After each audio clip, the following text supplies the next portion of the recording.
Yo, what's good, Sixer Nation? DFJ Hoops here, back again with another live.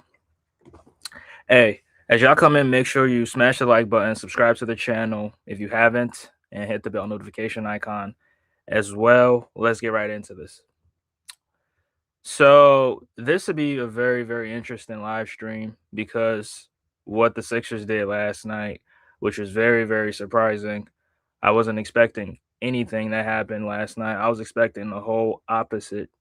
But the basketball gods had something different. They had a different plan, had a different outcome for the game. So, yeah, let's talk about it. Salute to my guy BJ in the building. What's good, bro? He says, I thought y'all had that yesterday. How you lose to the G League Nuggets with all your starters on the court? Yeah, I'm trying to figure that out too myself, bro. I don't know how that happened. But we're gonna get into it, bro. We're gonna get into it. Appreciate you, bro. Smash that like button. Subscribe to the channel if you haven't. Yeah, appreciate you. So the 76ers took on the Denver Nuggets last night. A Denver Nuggets team that was just coming from a back-to-back. They played Brooklyn the night before. They played they play against Michael Porter Jr. Now, obviously, Jokic is not playing. Jokic is injured, but against the Brooklyn Nets, they had most of their starters out there. They had the Bruce Brown. Yeah, nah, Bruce Brown came off the bench in that game, but they had Jamal Murray, had all the other guys on the court for them. Um, but against the Sixers, they decided to rest most of the starters, and they played a bunch of the bench players, guys, the third stringers, second string guys. So you saw a lot of, Jalen Pickett, you saw Zeke Naji, you saw Peyton Watson, you saw a bunch of those guys. You saw some other new guys too on the court. What's his name? Hunter, Hunter Jones. I might get that wrong, but uh, nah, Hunter Tyson, Hunter Tyson, whatever that is.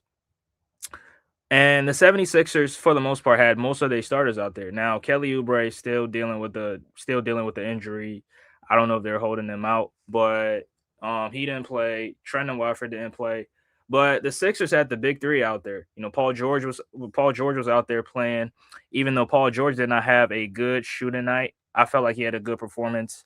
And I'm gonna get to Paul George in a few minutes here because there's something going on, and I don't know what the plan is with him.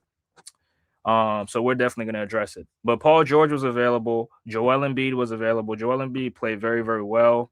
Um, I think he had more positives than negatives. It was a lot of negatives in this game, but I felt like the positives were, the positives were more. And salute to my guy Humble. Appreciate you, bro. Says Philly love. Yes, sir. And obviously Tyrese Maxey was out there playing for the 76ers. So the Sixers had the big three out there. Now and VJ Edgecombe too played. VJ Edgecombe was out there too. The rookie out of Baylor. He was out there. Now let's just dive into this game and talk about what happened and what transpired throughout the course of this game. So the game started. I mean, Joel Embiid started off with the turnover. Now, the reason why I said Joel Embiid had more positives than negatives was because he had a lot of turnovers in this game. But a lot of the positives, I mean, him getting to his spots, making shots, him, finding, smart ways and crafty ways to get to the free throw line, him rebounding, him protecting the rim, getting the block. I think he had a block shot on Jalen Pickett, even though it was goaltending, but he still got credit for the block. But I think Joel Embiid's activity level has really gone up, and I feel like he's starting to get more healthy and healthier, and he's starting to trust in his body. Like I said, in the last live stream, right? So you see him, jumping, and which is it's unusual, but he's jumping more often. He's going for blocks. You know what I'm saying? He's rim protecting.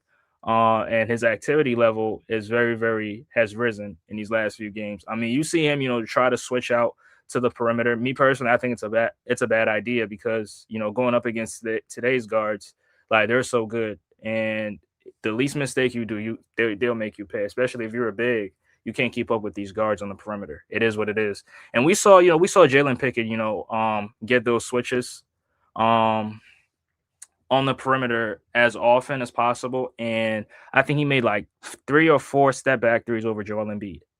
Right. So I like that. I like the fact that he's getting comfortable and feels okay to switch out to the perimeter and guard, but at the same time, it's just a bad idea in the long run because these guards are just too good and you can't keep up with them. So that's the first thing. But him making shots, he finished with a 30-point night, if I'm not mistaken. He got to the free throw line. And I mean the Denver Nuggets were playing small. So, 9 times out of 10, he was definitely gonna have the mismatch, but the Denver Nuggets being smart and David Adams being the coach that he is, he wasn't gonna guard Joel Embiid with single coverage. So every time there was a double team, and sometimes they were able to force the turnover and go on the other side and convert and get buckets. But other times, Embiid was able to punish those double teams by finding the open man. And then you saw Quentin Grimes, make threes. You saw other guys also make threes. But I felt like Joel Embiid had a good game, right? He had a very, very good game, solid game, good performance. But he started this game off with a turnover, which I mean, I felt like he was trying to make a play. I mean, he saw the double team coming and then, sidestep to try to make a pass into the corner to Dominic Barlow. But unfortunately, somebody stepped in the passing lane and intercepted the pass. Right. So that's how he started the game off with the turnover. Now, the Denver Nuggets on the other side, they were, playing fast in transition. They were trying to score before the Sixers defense got set, and they had a lot of success with that. And sometimes in the half court, they were taking the Sixers could not contain them on the perimeter on those initial drives. And then you saw Jalen Pickett get in the middle of the floor, get in the middle of the lane multiple times. We saw Peyton Watson, which was very, very surprising because Peyton Watson, I never thought or I never knew he was capable of being so good offensively. But, when you have starters out, when you get the opportunity and you're given 30 plus minutes, right? 30 plus minutes a night, and you're given all the touches in the world, all the shots in the world. A lot of these players could show you what they're capable of doing. And that's exactly what Peyton Watson was doing for the entirety of the game. Taking guys off the dribble, working around ball screens, what I'm saying, getting in between the teeth of the defense, making plays.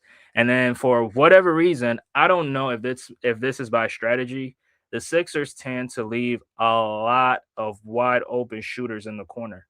And I don't know if it's by strategy, but if that's a strategy, then that's a bad strategy because giving up those corner shots, those wide open threes in the corner, that's one of the easiest shots in basketball in terms of the threes, right? So why would you give up the most easiest shot on the court? Right. That's a question that I would really want to ask Nick Nurse because Jalen Pickett kept getting a lot of wide open threes in the corner. Bruce Brown kept hitting a lot of open threes in the corner. Bruce Brown, Jalen Pickett, Hunter Tyson, even Zeke Naji. Zeke Naji was getting a lot of wide open threes in the corner, and he was knocking them down. Right. And some of those shooters, they came in the game shooting terribly from the 3-point line. Right. Prior to the game, they were shooting terribly from the 3-point line. But because they got those wide open looks early, because they had zero to no coverage out there in the corner from the 3-point line, they were able to convert and make a lot of these threes. Right. And it got them going, it got them in rhythm. And the Denver Nuggets started off this game on an 11-2 run, right? That was then before Embiid started to, get his touches, punishing double teams and punishing mismatches down low. He scored 7 straight points and also assisted a Dominic Barlow cut, a backdoor cut, which Dominic Barlow is very, very, he makes those timely cuts. And sometimes he gets rewarded. Sometimes it just creates space for the next action. And the next thing Maxey has a wide open lane to the basket, and then he gets rewarded by a pass, right? But Embiid making that play was very, very huge because Dominic Barlow, for example, doesn't really get a ton of actions ran for him. So when he makes those timely cuts, when it's wide open, pause, you definitely have to reward him with those passes. So he was able to get the pass, he was able to convert, and he was able to get the free throw, right? He was able to get the free throw, but the Denver Nuggets kept attacking the Sixers. They kept attacking the rim, putting pressure on the rim, and the Sixers could not contain them. So it was very, very difficult for anybody to stay in front of them, which was very, very, very, very surprising because the Sixers played the Knicks very, very well, and defensively, they were a much better defensive team against the Knicks than they were against the Denver Nuggets. Now, I don't know if they decided to, take them for granted, but you took them for if they did take them for granted, then that's they ass because Denver walk in and they just they took the victory away from the Sixers. They made everything difficult from start to finish. Um, and the Sixer players, some players starting off a little slow. VJ Ashcombe did not have a good game in the first half. Now, he didn't have a good game in terms of scoring wise, but I felt like he was still making plays, he was still getting rebounds, and he was still making winning plays. He did make some winning plays down the stretch, which I'm going to get to in a few minutes. But scoring wise, shooting the ball wise, he just didn't get into any kind of rhythm whatsoever. He was driving to the rim, but they did a good job of contesting his shots at the rim, and then he had some wide open looks from the three that in the previous games they were dropping, but in the first half they were just not falling. Right, they were just not falling.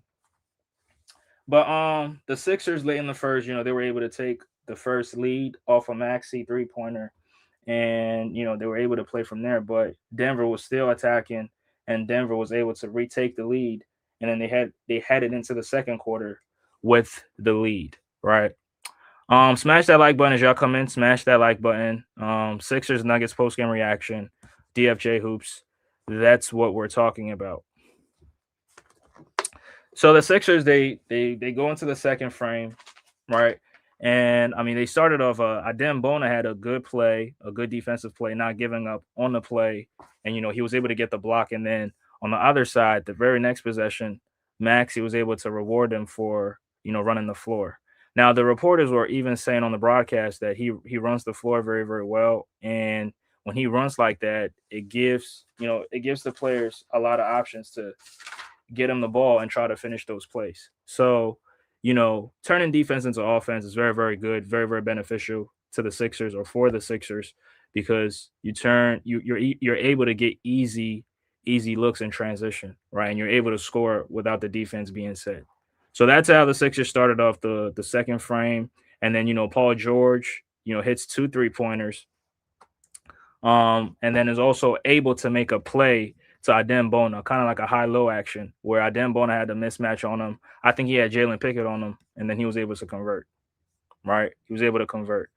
And yeah, I didn't want to play with a ton of energy, coming off the bench, and those Embiidless minutes, coming off the bench, he did a very very good job. And when he played with Joel Embiid, I felt like he did a good job as well. But it was something in the fourth that happened, and I felt like he wasn't supposed to be on the floor, which I'm gonna get to. But I felt like when he was in there, he did a fantastic job. Playing with energy, playing with a lot of effort, rebounding, blocking shots.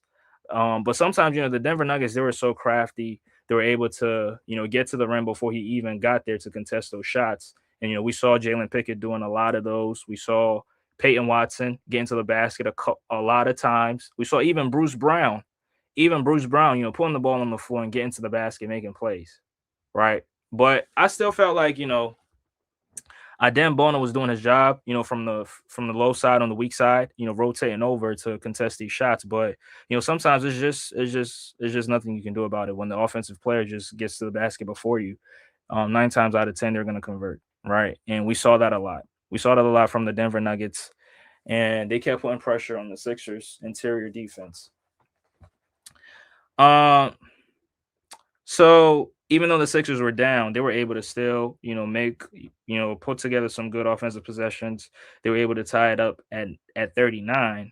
But one thing I kept seeing in this game in the second was that the Sixers had no communication on defense, right? They had no communication on defense.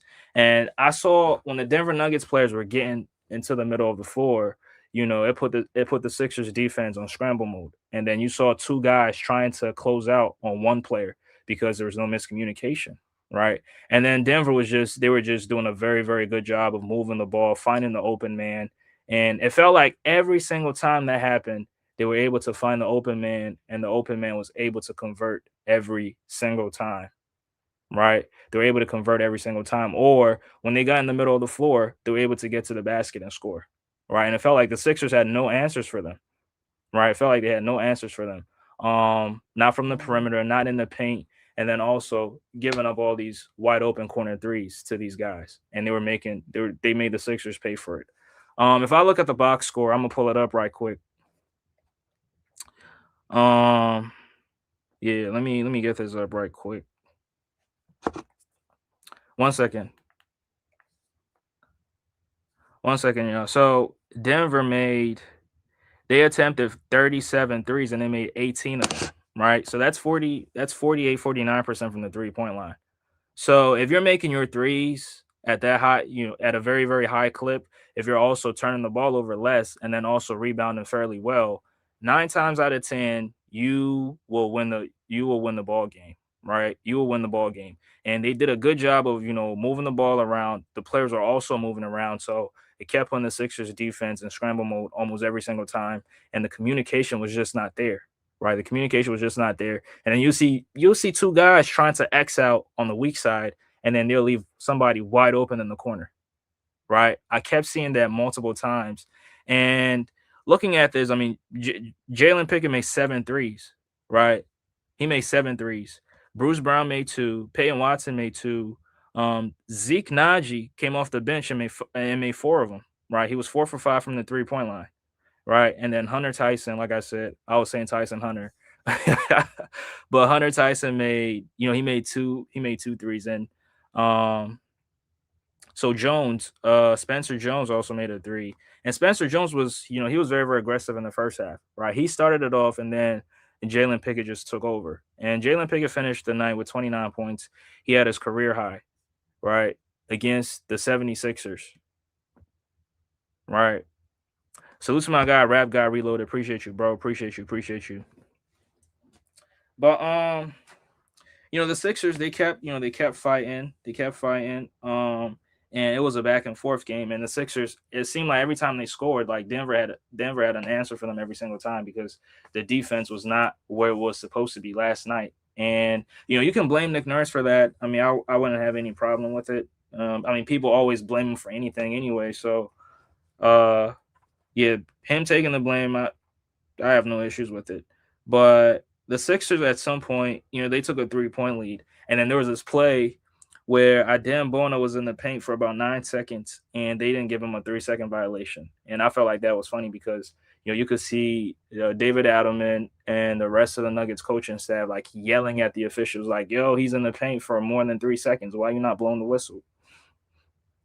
And, I felt like that was I felt like that was funny, but they probably didn't see it. That's why they didn't call it.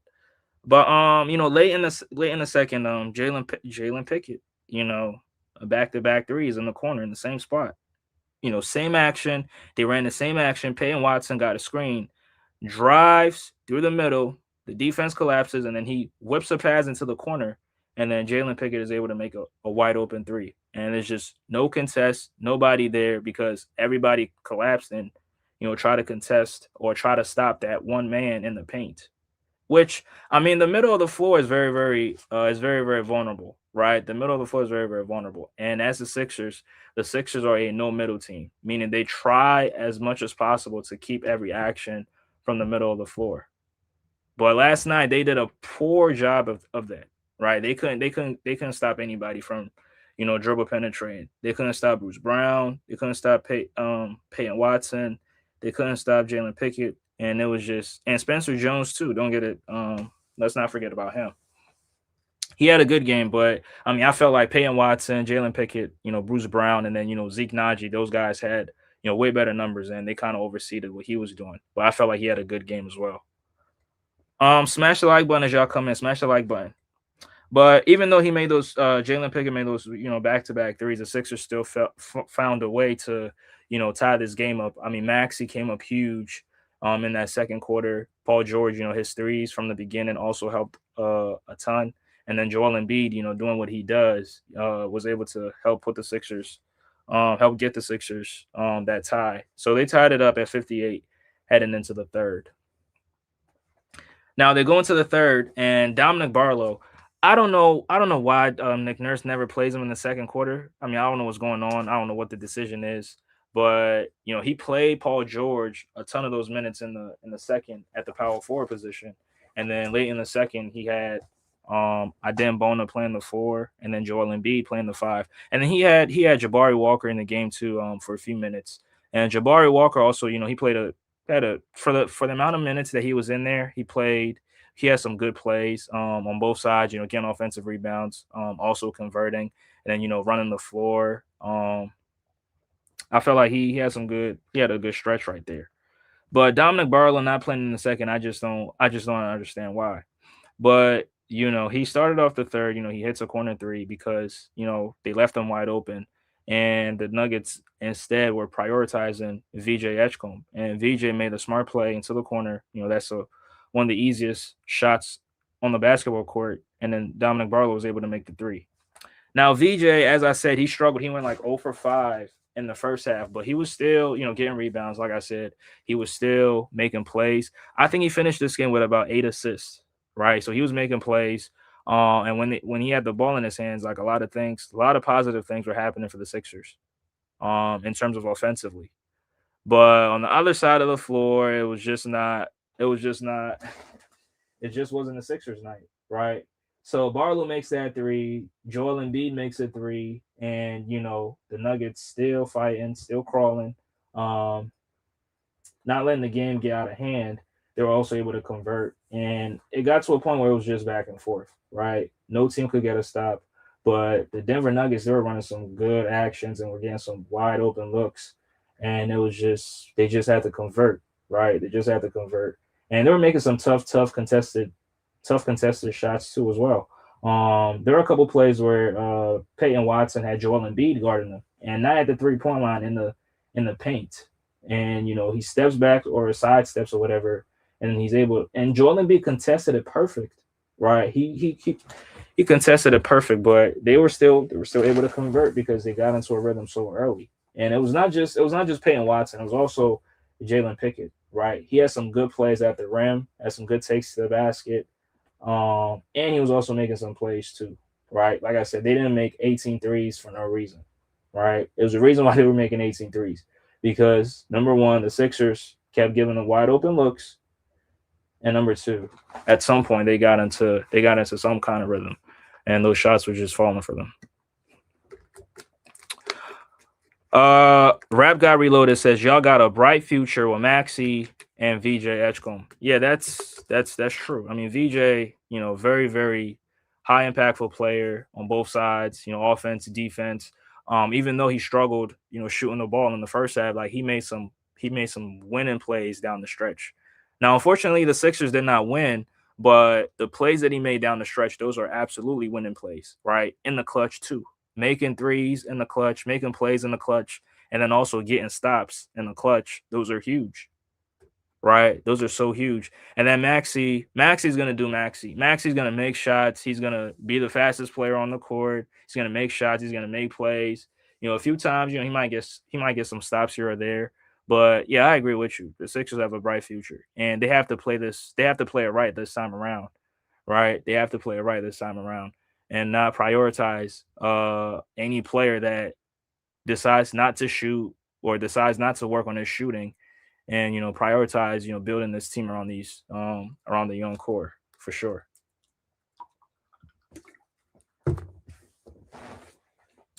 um but let me continue. So at some point in the third, the Denver Nuggets they threw out a zone, right? They threw out a zone, and the Sixers had difficulty playing against the zone, right? They had they had difficulties trying to get the ball in the middle of the zone because Embiid was in the middle of the zone. And at that point, I was saying to myself, where is Nico Batum when you need him? Because Nico, the season that Nico played with the Sixers, right? The Sixers played a lot of teams. I mean, played some teams that were running zones. And when Nico was in there, Nico was able to make some good passes, right? He was able to make good passes to Joel Embiid. And then when Joel Embiid gets in the middle of the floor, the defense collapses and then he makes plays out of that. And then Maxi was getting some threes. Tobias Harris got a couple 3 pointers that he was missing. It is what it is. Kelly Oubre had a few drives, backdoor cut opportunities that he was able to convert at the basket. But in that game last night, nobody was able to, make plays and try to break the zone, right? Even Maxi, as fast as he was, like Denver was playing some good help defense and was stopping Maxi from, trying to dribble penetrate and get in the middle of the floor to make plays, right? So you got to give Denver, you got to give them credit, right? They're not a very good, defensive team. They're not known for their defense, but I think the strategy is there, and I think, sometimes they play some good help defense too, right? Individual defense can take you so far, but team defense is always going to help you, especially in those situations, right? When you got a player of Joel Embiid's caliber and you're trying to keep him from getting the ball, they were doing a good job of ball denial, trying to keep the ball out of, trying to force the Sixers not to get Joel Embiid the basketball, right? And Joel Embiid, sometimes, he was trying to play at the 3-point line and try to back his way to the paint, which sometimes he got the basketball, sometimes he didn't get it. But the Sixers against the zone, that was very, very terrible for them until they got some shooters on the floor. They got Quentin Grimes on the floor, got Paul George on the floor, and I think that added additional space to the floor, and it made those driving lanes much easier for Maxi to find his way to the paint, and also for VJ Edgecombe as well. Right, VJ started to come alive, in terms of scoring the basketball in that third quarter. Right. He made a couple of threes. He slashed to the basket. He made some layups at the rim too. And then Maxi doing what he does, he was always gonna find himself. Um he's always gonna get to the basket at some point, right? Maxi's always gonna get to the basket at some point. He was able to get there, get a couple free throws. Joel Embiid, being the smart player that he is, able to he was able to smartly draw some fouls and find himself at the free throw line. And I felt like late in that third, that's where Denver started to, they started to pick it up, and they were just putting it on the Sixers. And the 76ers, they made a couple threes and they ended up, winning that third, right? Winning that quarter. So that's why we didn't hear, from none of the Sixer reporters, oh, the Sixers lost the third. This what I kept telling them. Would you rather win the third and then lose the fourth and then ultimately lose the game? Or would you rather lose the third and then come out in the fourth and then give yourself a chance to win? Because the Sixers have been one of the top teams in the clutch, right? Now they're one of the worst teams in the third. Don't get me wrong, and it's not a plan to. The Sixers do not go out there and plan to lose the third quarters on purpose, right? It just happens, right? They don't plan for this shit to happen. It just happens, right? It's out of their control. But nonetheless, I mean, the Sixers were able to head into the fourth with a 6 point lead. After like I said, Maxi getting to the basket, and then VJ Edgecombe hitting those huge threes. But they get into the fourth, and one thing I realized was that Joel Embiid played the entire third quarter, right? So that was the first time this season where he has played an entire quarter.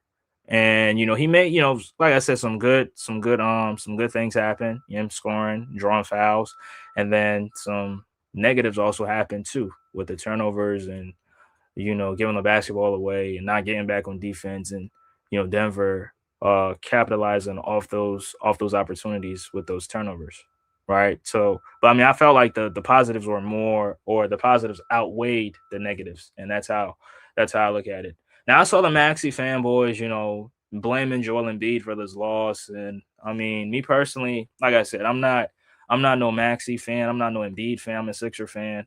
I support all these players, but those same Maxi fans were not blaming Maxi for, you know, losing the ball in the clutch with the game on the line, right? So I don't play the blame game. Like, that's not what I do. I just look at it from a different perspective, and I give everybody was the reason why they lost, and not just one player. So that's that. But the Sixers, they head into the fourth. The Sixers start off the fourth very, very well.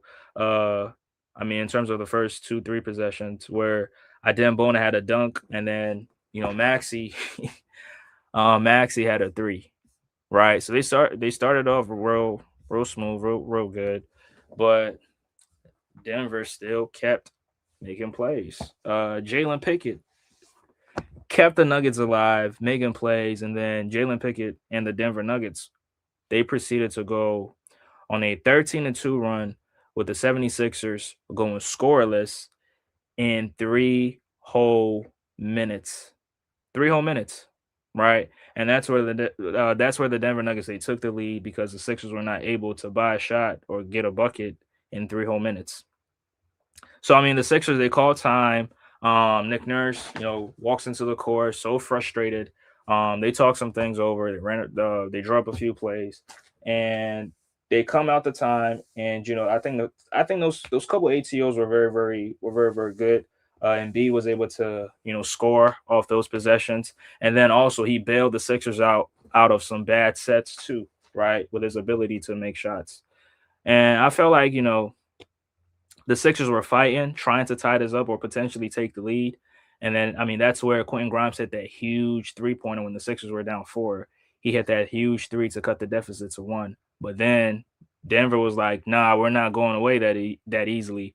And that's where a dribble penetration and then a dish off to Zeke Naji at the top of the key, and then he makes a huge three to put the lead back to four, right? That's what he did. And I mean, at that point, it kept being a back and forth where the Sixers are trying to tie it up, and then VJ Edgecombe, hits a huge three, right? A huge three to cut it to one again. And then at some point in the fourth, a 5 point game, Sixers down five. VJ Edgecombe hits another huge three, and he cuts it to two. Now, that play in itself, I think it was about 2 minutes left on the clock, and the Sixers were trying to get something going. They're trying to run an action, but it was just not there. And then VJ Edgecombe got it from Maxi, and I think Peyton Watson was guarding him, if I'm not mistaken. So he got the ball. He sized him up, took a dribble, one dribble pull up shot, and then he drains it, right? He drains it, didn't hit any part of the rim. It was straight bottom, right? Straight bottom. And then the very next possession, I think Denver turned it over, and then Maxi had the steal. Nah, yeah, VJ got the steal. He got the steal because he made that huge play defensively, got the steal, and then Maxi was able to get that layup, and we were able to cut it. I mean, we were able to tie it up with about 46 seconds left on the clock, right, in regulation. So Maxi ties it up with a layup, and they call time. Denver calls time. They draw something up, and they come out the timeout, and they run this play, and then VJ gets a steal, but Denver was able to get it back. And then Paul George also came up huge defensively, and Paul George had that block, and then the Sixers were able to get that stop that they desperately needed. They finally got that stop in crunch time with the game on the line, right? With the game on the line. Salute to my guy Mitch in the building. What's good, bro? What's good? Salute, salute. Y'all should definitely go check him out. He be calling these games too, so definitely go check him out. But the Sixers get the steal. The game is tied, right? The last possession. And I felt like the Sixers with that last possession, I felt like Paul George was supposed to take that last. He was supposed to take that last shot, right? And the reason why I feel that way was because number one, he has Zeke Naji on him, and I felt like I could be wrong, and I'll debate anybody on this, but I feel like Paul George is the best one-on-one player on the 76ers, right? I feel like he's the best. He's the best shot creator on the team. He's the best one-on-one player, and he can get a shot off against anybody on the floor. In addition to him having the mismatch on him in the corner. So I felt like Maxi should have given him the basketball because the Sixers had a lot of time, right? They had a lot of time left after he had that block. So but Maxi did not give it to him. I mean, Maxi felt like he had the good matchup too. But I mean, Peyton Watson on you. I mean, Peyton Watson is like what 6'6", 6'7". So at some point, he might bother you with the length, and he's very, very athletic too, right? But Maxi had Peyton Watson on him. Maxi felt like he had a good matchup, and he felt like he could make the shot. The Sixers had 2 timeouts though. They had 2 timeouts, but they decided not to call it. Nick Nurse decided not to call it, which I mean, I'm not against that because for number one, you got the steal, and then you don't want to call the timeout in that situation because if you do, Denver will have an opportunity to get their defense set, right? But nonetheless, they don't call timeout. They elect to not call it. Maxi has it in crunch time. He runs off. He was playing time and score correctly, and was able to run some clock off. But at some point, he lost the basketball with about 4 or 3 seconds left. He fumbled it, and he was able to get it back. But at that point, he didn't really have enough time left on the clock, and then he shot it. It hit the rim, but the Sixers missed that. They missed on that opportunity right there, and that's when I felt like Paul George. If Paul George had it, I would definitely live with Paul George going 1-on-1 against Zeke Naji, right? I feel like he had the best matchup on the court, and I feel like he's the best one-on-one player on the team, right?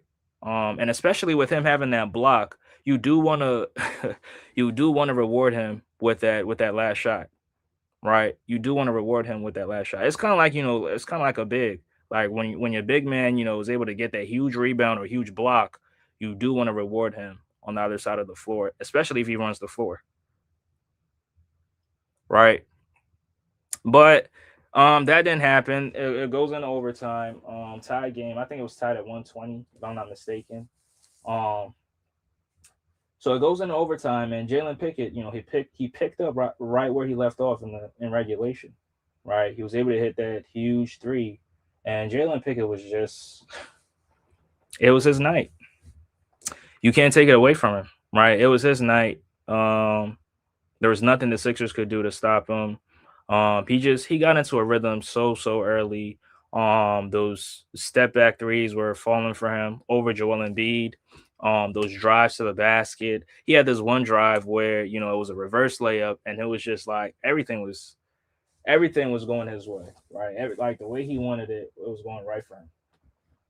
So he hits that three to start it off, but right after that possession, the 76ers were able to get Joel Embiid the basketball at the top of the key. He puts it on the floor because he had the mismatch on him, and he bullied his way to the basket and was able to get that easy two, which was very, very nice to see because if he's playing that style, which a lot of people want him to play that way, if he's playing bully ball, that really helps the Sixers because you get those easy points at the rim, and you're also able to punish mismatches when the team doesn't send help right away.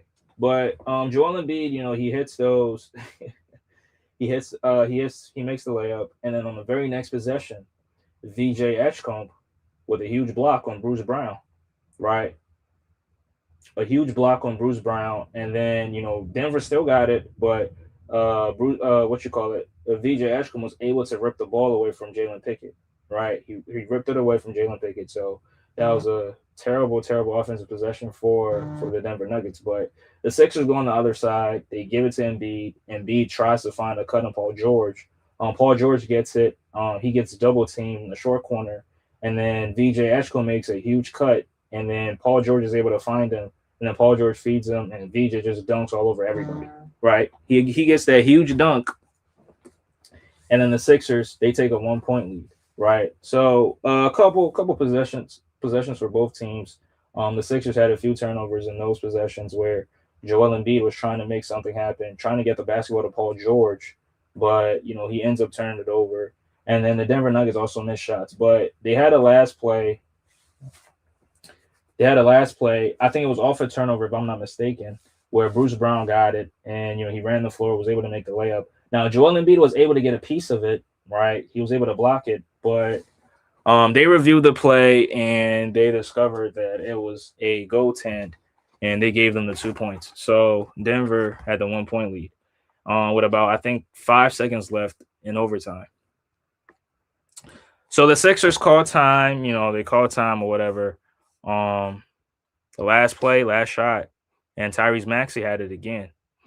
Now, when Maxey had it, I knew for a fact that he wasn't going to be able to drive because he was trying to drive, but I knew he wasn't going to get that look because everybody knew the ball was going to Maxi, and Maxi likes to drive. So they really made the paint very very congested. Made it very very difficult for him to drive, and he drove, trying to get that angle, trying to turn that corner. And once he turned that corner, he put the shot up. It was a floater. He put it up, and he hit the rim. He missed it, and then it was just that was the game right there, right? That was the game right there, and the Sixers fell to the Nuggets. Salute to different moves. Appreciate you, bro. Probably my first time seeing you on the platform. If you're not sub, please make sure you subscribe to the channel. Denver has an elite team. I'm not mad about this loss.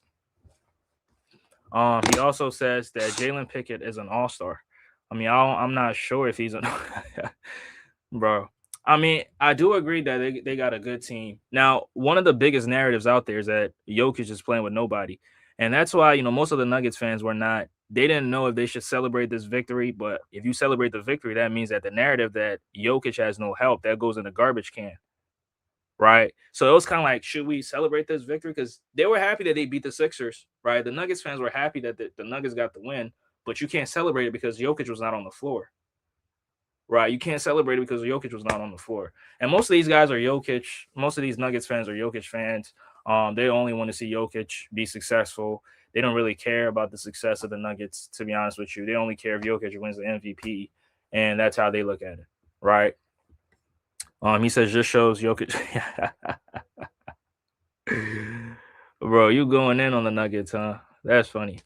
But yeah, Jalen Pickett is not an all-star. Bro, Jamal Murray's not even an all-star. So if he's not an all-star, Jalen Pickett damn sure ain't no all-star.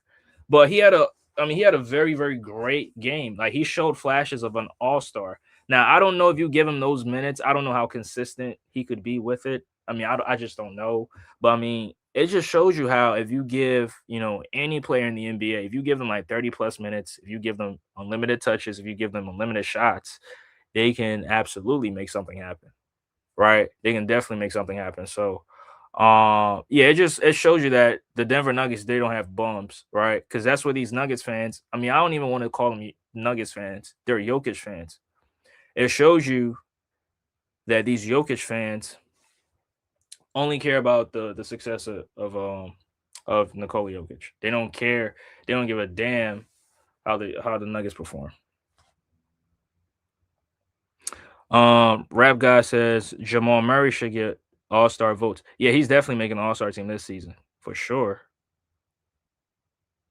If he doesn't, he's making an all-star team. Definitely. Ken Patterson 2948 says no Jokic, Jamal Murray, Cam Johnson, Aaron Gordon, Bruce Brown, Tim Hardaway Jr., and Valanciunas. Right. None of these guys played for the Denver Nuggets, and the 76ers still found a way to lose to them. Right.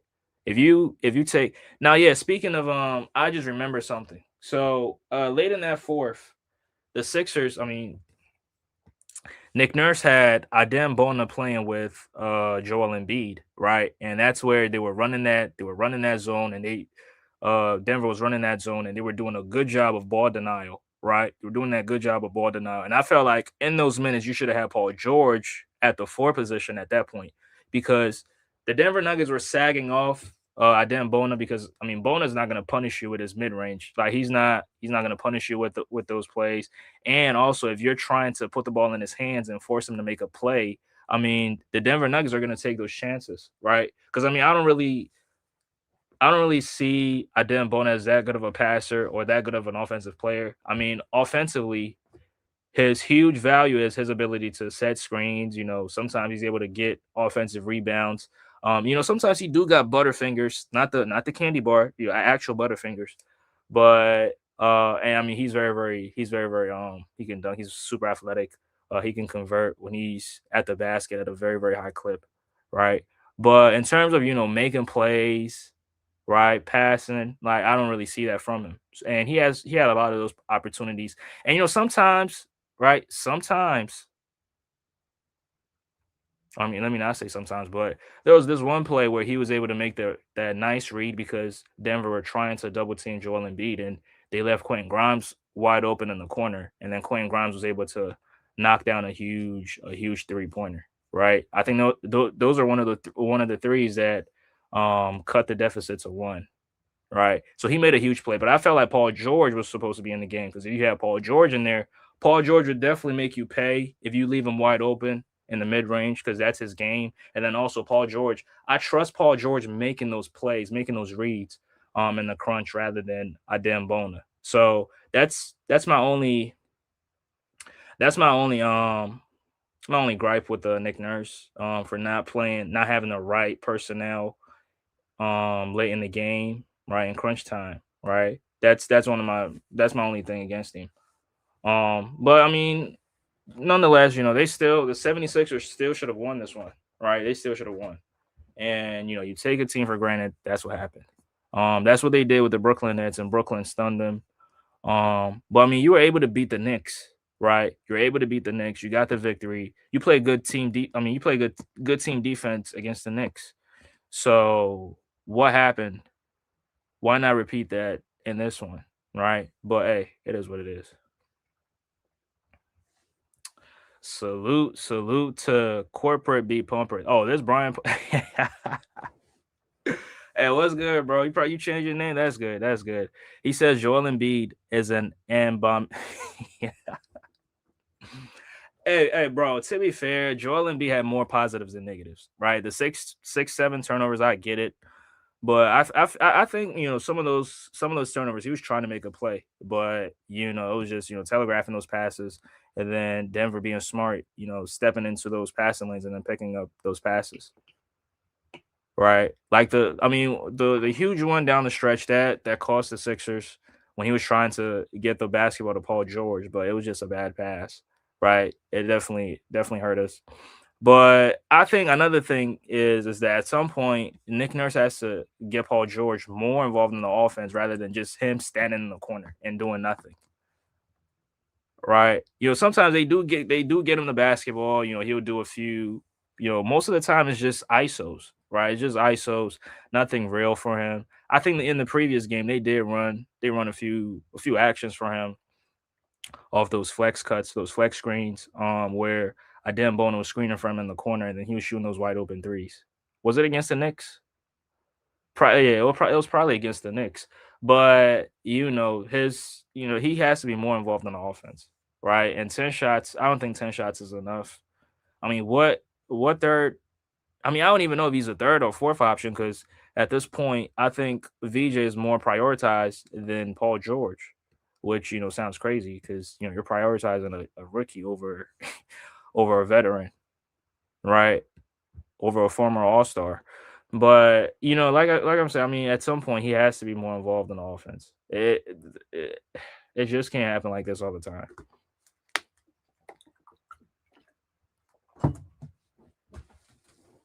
right? Also Maxi, you know, and that fourth, and down the stretch, that last shot, I felt like it should have went to Paul George, right? It should have went to Paul George. Now I'm not saying Maxi's not capable of making those shots. Maxi is clutch. Maxi is capable of of a game winner, definitely, right? Maxi's definitely capable of those. But and salute to my guy Joseph. Yeah, I should go check him out. He covers Cleveland sports, covers the Browns and the Cleveland Cavaliers. Salute, bro. Appreciate you for stopping by. Right. So that shot, yeah, it should have, or even it should have went to VJ Edgecombe. To be honest with you, because I mean, down the stretch in the clutch, he had hit two threes already.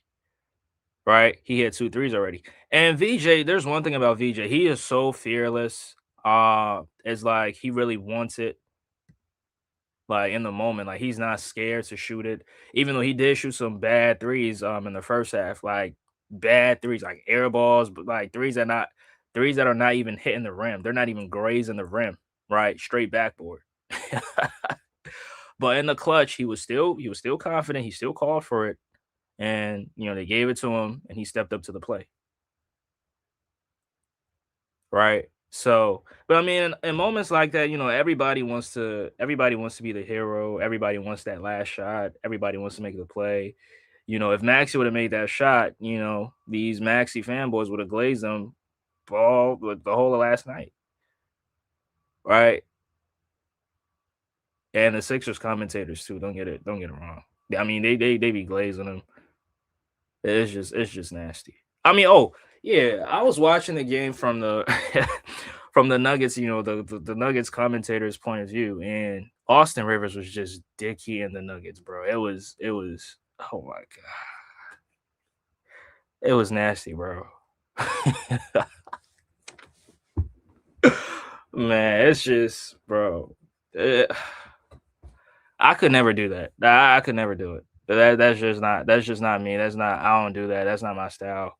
But just straight Dicky and these guys, it's just nasty work. But if Maxi would have made that shot, it would have been nasty.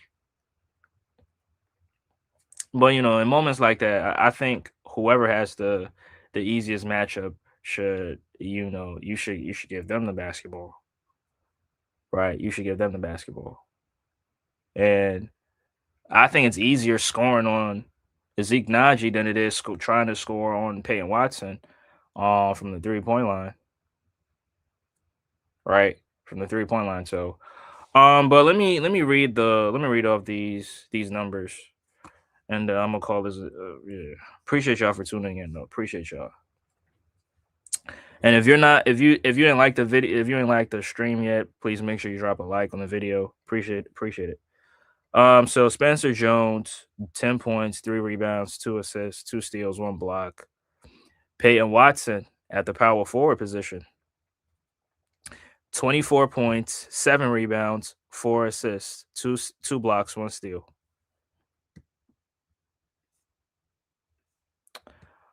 Salute to Nick. Appreciate you, bro. Appreciate you.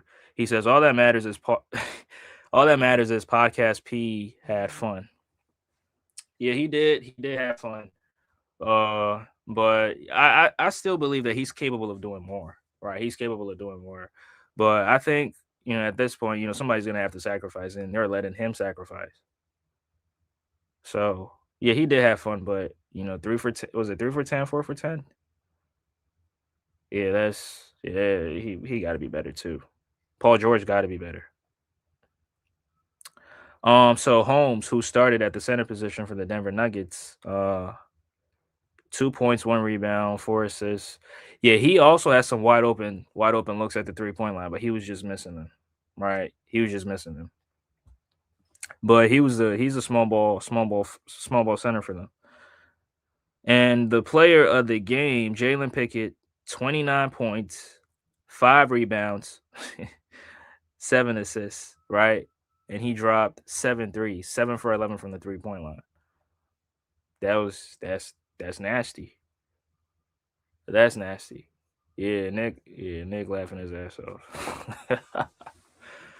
Yeah, appreciate you, bro. Appreciate you. Yeah, he did have fun. But hey, that's not the kind of fun I want. I want more fun. Julian Strawther came off the bench for them, 6 points, four rebounds, 5 assists. And Hunter Tyson. Yeah, Hunter Tyson had a huge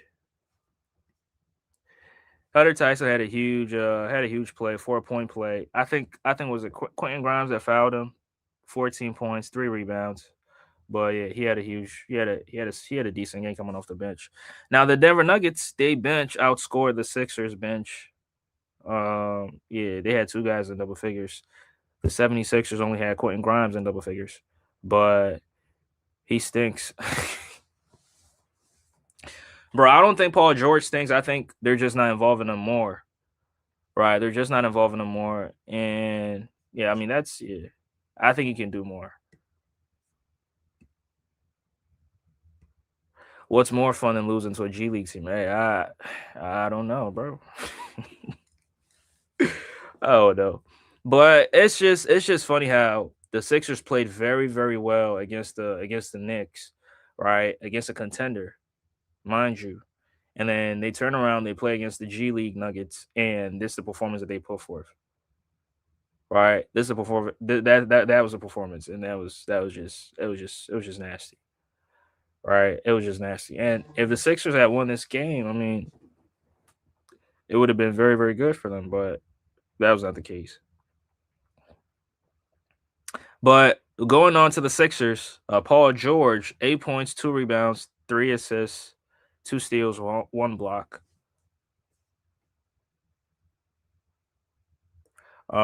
He was 3 for 10. Yeah, 3 for 10 from the field, two threes.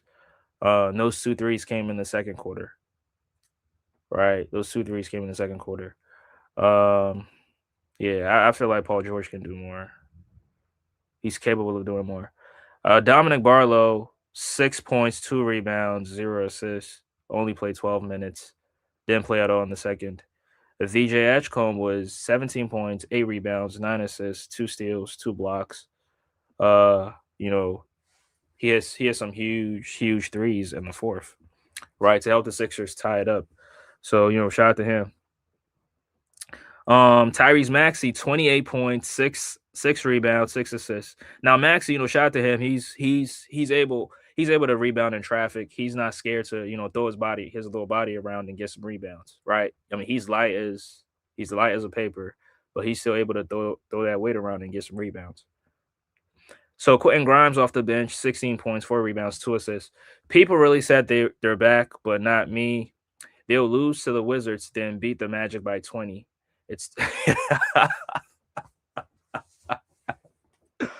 if that happens, that'd be crazy. But hey, it could happen, right? It could happen because the Wizards they're beating some good teams, right? They beat the Bucks, they beat a couple good teams, right? And the Sixers lost to the Brooklyn Nets, they lost to a G League Nuggets team, right? I wouldn't be surprised if they lose to the Washington Wizards. I wouldn't be surprised. So yeah, Nick, you might be onto something. He says nothing they do makes sense at all. Man, it's just funny, man. It's just yeah. Sometimes you just don't get it, right? You just the brain isn't able to fathom it, right? It's just funny. He says get rid of crypto and let McCain's nail polish brand be the sponsors on the jersey. Hey, no comment, bro. No comment. I ain't gonna say nothing. I mean, Jared McCain came off the bench. I think he had one 3 pointer and that was about it. Right. He made some good plays, but uh that was about it. I think he's still out of rhythm and trying to find his way. And like I said, second year players they typically go through the stretch. Now I don't know if the Sixers are still gonna move him, but it's just he'll come around. I think he'll come around. Yeah, Nick is just trolling Paul George right now. Podcast P getting it done one game at a time. Wait, he's still doing a podcast? I mean, I ain't seen no episodes, so I don't know. Yeah, I think he shut it down.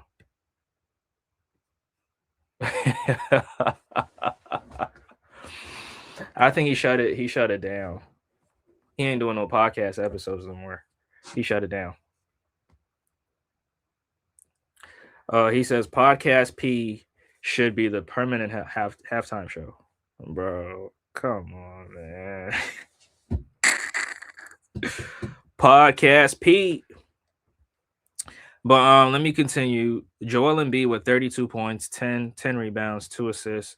I felt like the rebound should have been a lot more, considering the Denver Nuggets playing small, right? I felt like he should have gotten on the glass more.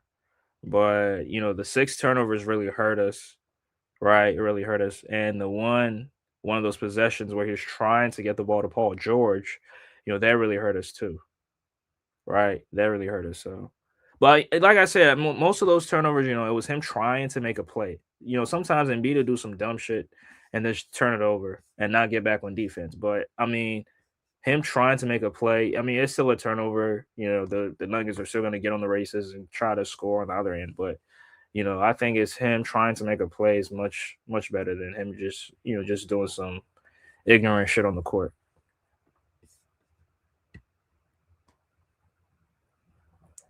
He says last year I was referring to him as Pinky P because he was out for a 12 pack of Glazer Freeze Gatorade. Yeah, he did have that pinky injury. Yeah, last year was just, bro. I don't even remember last year. Right? I don't even want to talk about last year. Last year did not happen. Oh man. He was out for a damn month with a pinky injury. Yeah. Trade Kyle Lowry for a 12 pack of Glazer Freeze Gatorade. Man, I don't even think the value would be the same, bro. I don't even think it's equal value, to be honest with you. A 12 pack freeze Gatorade has more value than Kyle Lowry at this point, bro. Yeah. Maxi 28, 6 and 6. Quentin Grimes, 16, 4 and 2. Jabari Walker, 6 points, 4 rebounds. Jared McCain with 3 points. Adem Bona with 8 points and 6 rebounds. Adem Bona plays like with a ton of energy, ton of effort, hustles every play. I mean, Adem Bona is he's not super talented, but he has this attitude that you're not going to outwork me on the basketball court. And that's one thing I like about him. Man, I hate being a Sixers fan. Hey, bro, that's the ups and downs of being a Sixer fan, bro. That's the ups and downs of it. I think every fan base goes through it. Every fan base go through it. So yeah, I think it's a high possibility. I think it's a high possibility. And me personally, I'm not opposed to it, but I just think that him not starting off the season right, with those injuries. I don't think he went through training camp, right? Because he got hurt before training camp started. So not having a training camp, definitely that definitely hurts players, right? And I use a Jaime Jaquez as an example. He had a very, very impressive rookie season, and then his second year he was all the way down, and then some Miami Heat fans wanted him traded. But then this season he has picked it up, and he's in the six man of the year conversation. So um, maybe Jared McCain might go through a similar, something similar. Who knows, right? Maybe it'll be something similar for him. Hold on, let me. This shit's so loud. Yeah. Okay. But to all y'all Nuggets fans, to the Nuggets fans, the trolling and now people are accusing them of being racist. I don't think they're racist. I mean, I'm not gonna put that on them. It's just that they just like Nikola Jokic, and I mean Jokic is the greatest player in their franchise's history. So yeah, they gotta cherish what they got because the Nuggets they typically don't get great players like that often. So yeah, once you get a player of that caliber, you definitely got to cherish it. Peyton Watson is so damn good. Yeah, I was so surprised with how good he was offensively. I just thought he was a 3-and-D guy, right? When Jokic, when Jamal Murray and all of them, when they on the court, like he doesn't really do too much. But when those guys are out and you give him an opportunity, he shows you that I'm capable of doing this. And it was very, very, very, very impressive, right? Taking guys off the dribble, working off those screens, right? Turning the corner on some of these Sixer players. The Sixers they couldn't contain him. The Sixers could not contain him whatsoever. And, he was just punishing the Sixers in the middle, right? Punishing the Sixers in the middle, making those good plays, right? At the rim and also passing wise. He gave the Sixers a difficult night. Made it very difficult for them.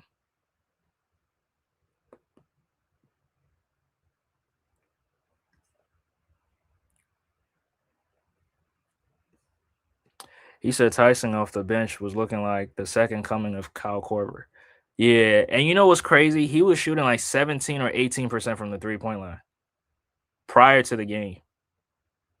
And then against the Sixers, which every role player goes off on the Sixers. Why I don't know, but against the Sixers, he makes like what four out of five threes. That's crazy.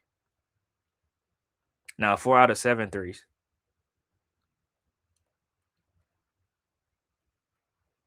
That's just and that 4 point play. Like I don't know how like he got so confident. He got the rebound. He pushed it up the floor. And then in transition stops at the 3 point line, which I mean those kind of plays I always think it's a bad shot, but sometimes bad shots do go in. And he stops at the 3 point line, and he shoots it, gets contact. And then damn, that was tough. That was tough. That was a tough play. But as much, I mean, even though it was an embarrassing loss for the Sixers, I still felt like it was still entertaining, right? It was still entertaining, and I think there's a lesson to learn from this game. You take certain guys for granted, that's what happens, right? You take certain guys for granted, that's what happens. So, uh, these dudes let Kenny Pickett smoke them. Saw that bum Joel get sauced up by this 2K creator character. Yeah, Joel Embiid was getting sauced up. I ain't gonna lie. Jalen Pickett hit the same move on Joel Embiid like 3 times, and all 3 times he made the three. Right, he danced on them, step back, 3 pointer. 2020 step back 3 pointer. 2020 step back 3 pointer, and he made all three of them. Right, all three of them, like Birdman said. But I mean, you can't really blame Embiid on that because I mean, what center can guard, guard players? No center can guard guards, especially on the 3 point line. No. But I mean, I think I still give Joel Embiid credit for trying to contest those shots, even though it's just you're too slow to keep up with guards, right? You're too slow. So he says corporate is okay, bro. Podcast P have fun. That's all that matters at the end. Bro, y'all funny, man. Y'all funny. Y'all funny. But I mean, I don't know, but I still believe had the Nuggets had the like they starters out there, the Sixers probably would have won. If they had Jamal Murray and Aaron Gordon and all those guys out there, they probably would have won. I don't know why I feel this way. I just, I just think they would have won. Right. And even heading into overtime, I still thought the Sixers could have won because I was saying to myself that these players have never been in this position before, right? The Sixers have been in this position for the most part of the season, right? They've been in the clutch for a lot of games. Like most of the games have been down to the wire in the clutch. Most of the games they lost were close games in the clutch. So I was still favoring the Sixers because I mean you've been there and you've done that. You know what it takes um to get over the hump. But the Sixers only scored 4 points in overtime, and the Denver Nuggets, they scored. They all they had to do was score one more point to the Sixers, and that was a game right there. Just one more point, right? One more point. And me personally, I'd rather get blown out rather than lose by 1 point. That hurts more than anything. 1 point hurts more than anything. He says Embiid is in the way. Um, you mean Embiid is in the way of Maxi and Edgecomb? I mean, the Sixers think they can win, so that's why. And without Joel Embiid, the Sixers are not a contender. I mean, even I don't even know if they're contenders right now. To be honest with you, right? I think they have to do more to be considered a contender. And I mean, these are games where these are the games where you're supposed to win, right?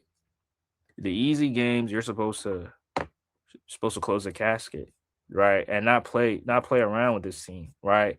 Them, I mean, from the start, digging yourselves in the hole from the start. That right there should have told us that you know something's just not right.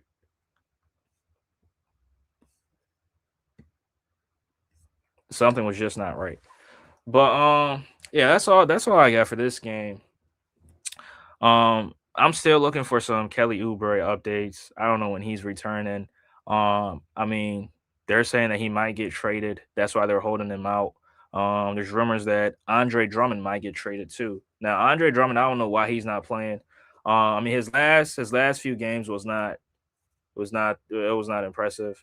But I still feel like Andre Drummond can get some minutes on the Sixer team, right? Those minutes where Nick Nurse decides to go with Adem Bona and Joel Embiid, for the end of at the end of quarters. I mean, I feel like you could start off the next quarter playing Andre Drummond, right? I still believe that. So, but if Adem Bona is so, I mean, that means the report from that Knicks reporter, that the Knicks are interested in trading for, what you call it? The Knicks are interested in trading for Andre Drummond. If that's true, then the Sixers they better not do that. You don't trade your asset to a rival, right? You just don't do that. Let me see.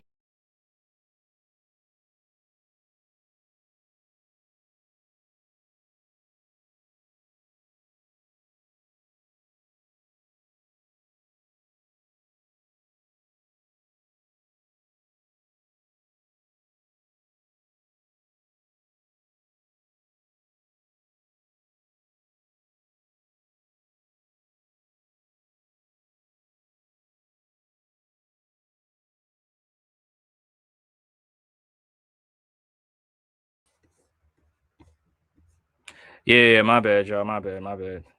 Salute to BJ. He says, Dub show.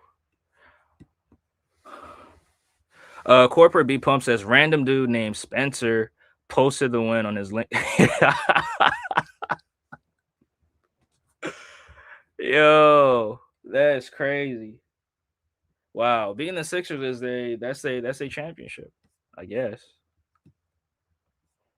Yeah, Spencer, he started off the game and he scored like 6 or 7 straight points. That was crazy. Oh man. But hey, that's what happens when you don't take care of business, right? That's what happens.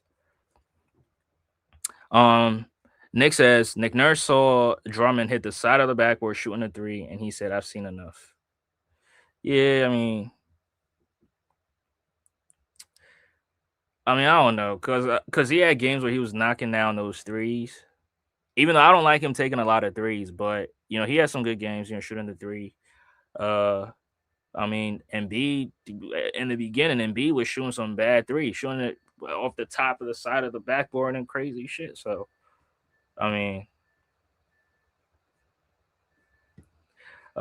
B Pubs, I ain't lying, dog. He dead ass posted that shit with a whole paragraph.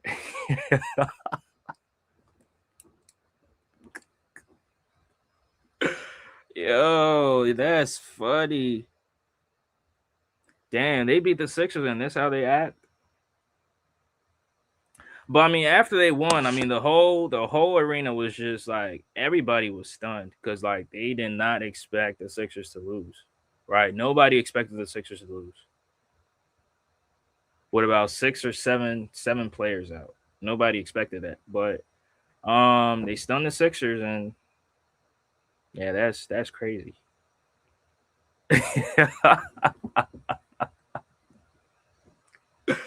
Man, posting this victory on your LinkedIn, that's nasty work. That's nasty.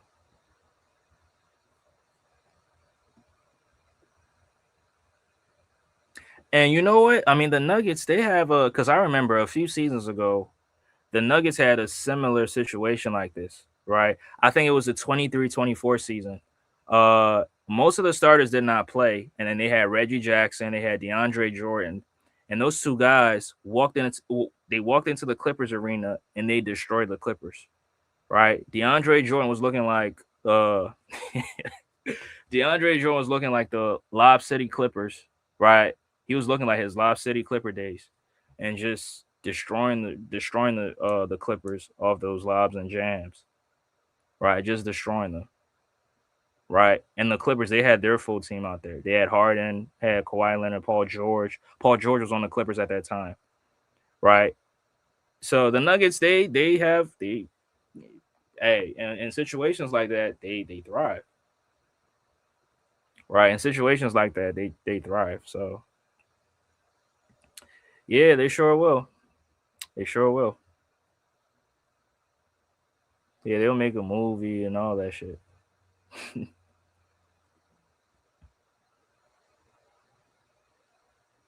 Yeah, that's true. That's true. We did the same thing versus KD, Kyrie, and Ben Simmons' Nets. That's true. Uh, yeah, in that game, James Harden didn't play, Maxey didn't play, Joel Embiid didn't play. That was a 22-23 season. Which is crazy because all of them had some sort of foot injury. There was all three of them was dealing with some sort of foot injury.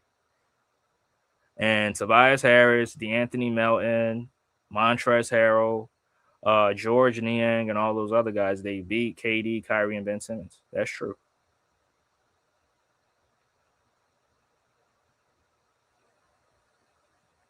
That's true. So I mean, it happens, right? So the Sixers did it to a team, and now they had a team do it to them. So yeah, the Sixers are amazing. I wouldn't be surprised if the team misses the play-in because of dumbass losses like this one. Yeah, these are the games that you're supposed to be winning. But I mean, I think the Sixers, like, what seed are the Sixers right now? They still the fifth seed, sixth seed. Hold on, let me pull this up. The 76ers are oh yeah, they're still the fifth seed. So against the Wizards, they're supposed to win, right? They have to win. And when they face the Magic on Friday night, they have to beat the Magic. Now the Sixers already beat the Magic early in the season already. So uh yeah, VJ was breaking. But I mean he redeemed himself though. He redeemed himself in the second half and in the clutch. He made some huge threes. Right? In the clutch, he made some huge threes. And on the defensive side of the floor, he was also making plays. So yeah, he was breaking. He was 0 for 5 in the first half, but it was a completely different story uh in the second. Right. And that's one thing I like about him. Right. That's one thing I like about him. He even though he might miss and he shot some terrible, terrible threes, right? Hitting the side of the not the side of the backboard, but not hitting the rim at all. But he was still confident if he had those looks, he was still gonna let it fly.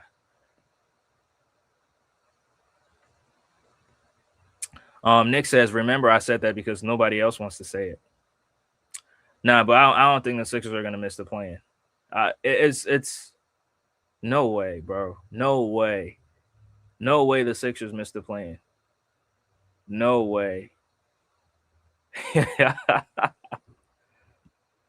It's just not gonna happen, bro.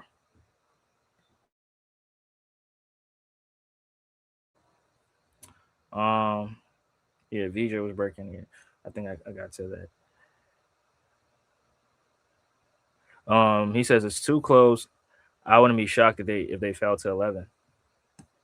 Let me look at the standings.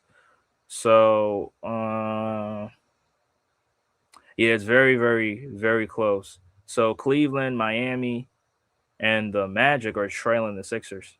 So if any of these three teams win, they are definitely going to go over the Sixers. Especially, yeah, yeah.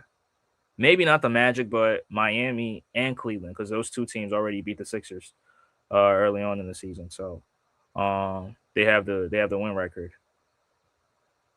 So yeah, they can drop to the eighth seed because this is very, very, very close. Right, it's very, very, very close. But and I mean the Chicago Bulls also beat the Sixers. The Atlanta Hawks beat the Sixers twice. Both teams have beaten the Sixers twice already. Yeah, you might have a point though, bro. You might got a point, Nick. You might have a point.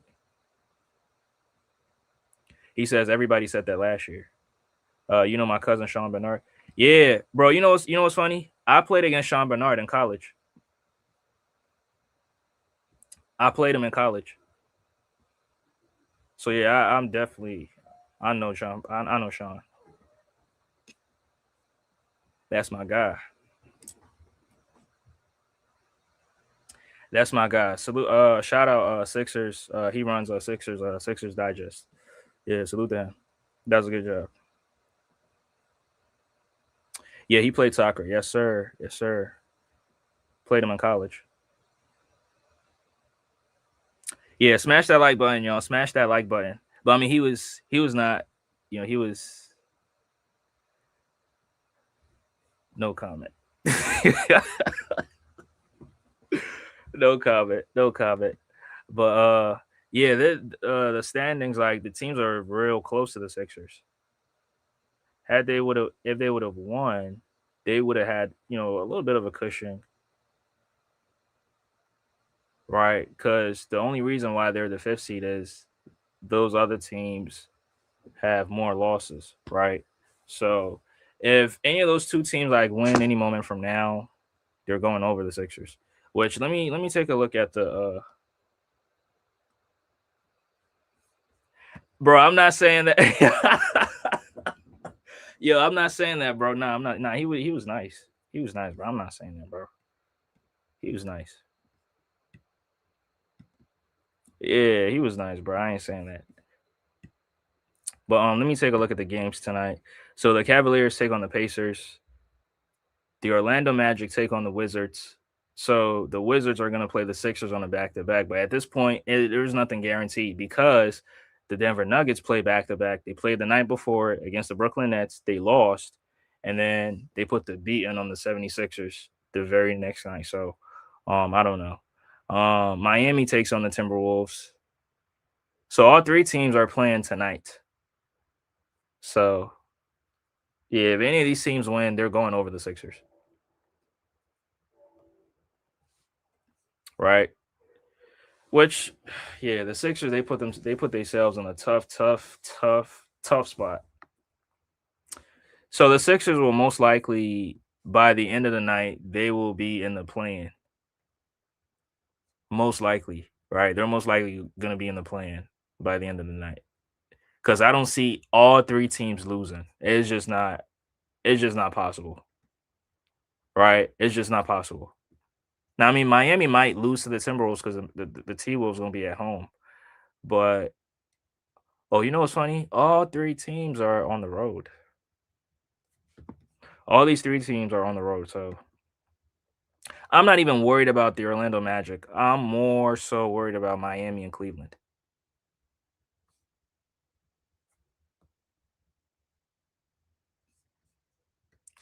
Yeah, Sean Bernard had a bet, and he was doing the nail paintings and all that. I don't know if it was fake or not, but yeah, he lost the bet, and he said he was gonna do that. He was gonna recreate all the TikToks, and he did exactly it. So major props to him. Major props to him. Oh, it was real. God. Man, that was funny though. Hey, salute to Jeremy Kane, man. Hopefully he don't get traded. I hope he doesn't get traded. I hope they don't move him. And the reason why is I think Quentin Grimes might depart in the offseason. He's definitely gonna go find another team is definitely gonna pay him, right? Some other team is gonna pay him. So if he leaves and then you trade Jeremy Kane, and then let's say you don't trade him for anybody good, like the guard depth is just going to be weaker at that point because you would only have Maxi and VJ Edgecomb.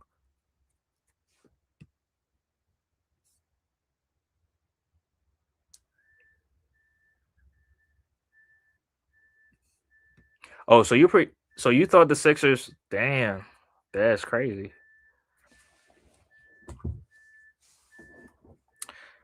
Yeah, that last season was terrible, but I want to forget about last season. I do want to forget about last season because it wasn't it wasn't pretty, bro. Wasn't pretty at all.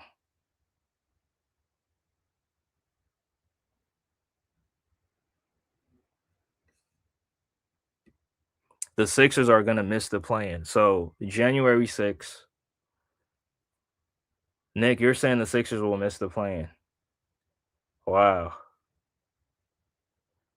With Maxey playing as good as he's playing, with Edgecombe, with his good rookie season, with Paul George. I mean, Paul George has not looked good these last few games.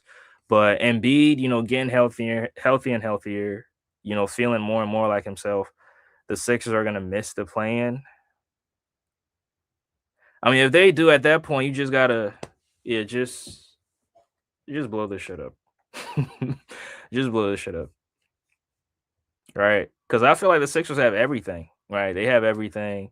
They got the role players. The star players are playing good. VJ, I think VJ is overachieving. He's exceeding expectations, right? You can't lose to these lower tier teams. They got to be wins. Yeah, absolutely, absolutely. I agree with you. I agree with you. But I think every contender, we can look at every contender's record, and at some point they lost to a terrible team.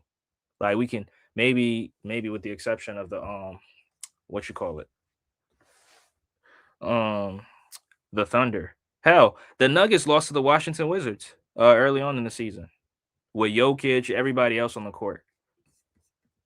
What was it this season or last? I think it was this season. Hold on, let me see. It was this season that they lost to the Wizards. Washington.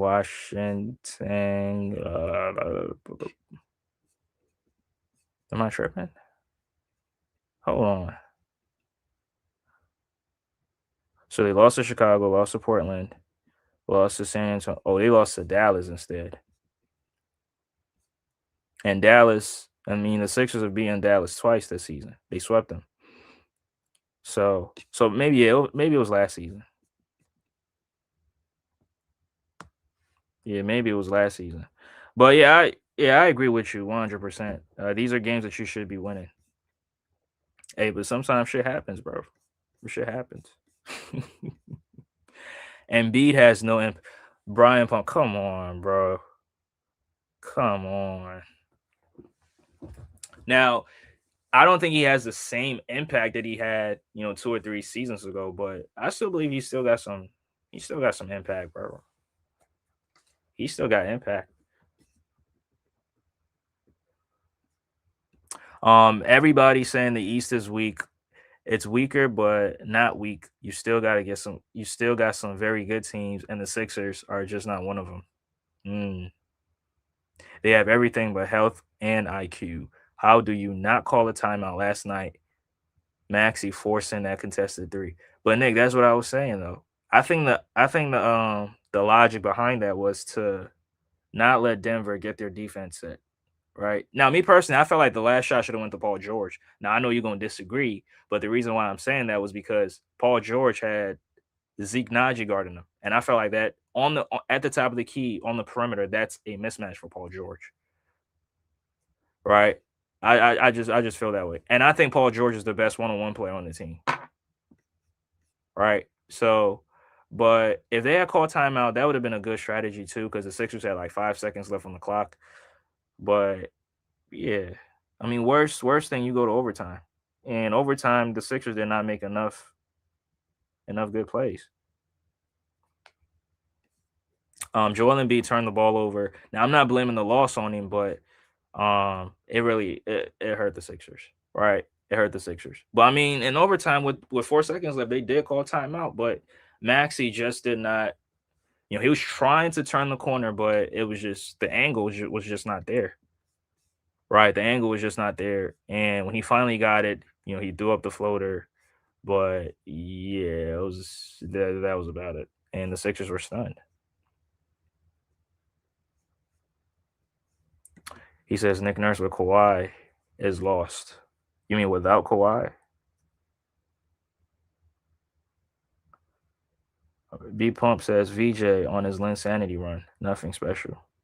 Damn. So you think he's peaking in his rookie season? Like Michael Carter Williams? Oh man. We need Dylan Brooks. I mean, we got Dylan Brooks though. We got him in Kelly Oubre, but he's just injured. I mean, Kelly don't got the antics like Dylan Brooks, but I think he's our version of Dylan Brooks. I'd rather the old guy who sits courtside take the last shot over a podcast. You talking about Six Man? Yeah, Six Man is a legend, bro. Six Man is a legend. Salute to him. Shout out to him. He says, "Nah, I don't want Dylan Brooks." Hey, Dylan Brooks, like he's revived his career, bro. He revived his career with the Rockets and with the Suns. Like he's knocking down clutch threes. He's getting in the faces of people, forcing people to compete. Hey, you gotta love. I think Dylan Brooks, like you would hate him if he's on the other team, but if he's on your team, like you would definitely appreciate him. Now he's not no superstar, but he's definitely somebody who comes to play every single night. He competes. He's kind of like I said, he's kind of like Kelly Oubre. He's the heart and soul of the Phoenix Suns. If you think about it, he says he's a fake tough guy. Six man is a legend, bro. He's a legend. But yeah, I still believe Paul George definitely would have made that shot. I mean, if he didn't make it, I mean, you still go to overtime. But Maxey lost it, and then he got it back, and then he shot it, and it was just yeah. And think about it, Paul George got the block on was it Bruce Brown or Pickett, whoever he got the block on. Like he got the block, so I felt like you should have rewarded him and put the ball in his hands and tell him take us home, right? Especially since you didn't involve him in the offense as much, right? And for the most part, last night he was just sitting in the corner. You should have given him the last shot. Redeem yourself. Take us home, right? He says Joel Embiid still trying to hold on to the number one option hat. Motherfuckers jealous of Tyrese.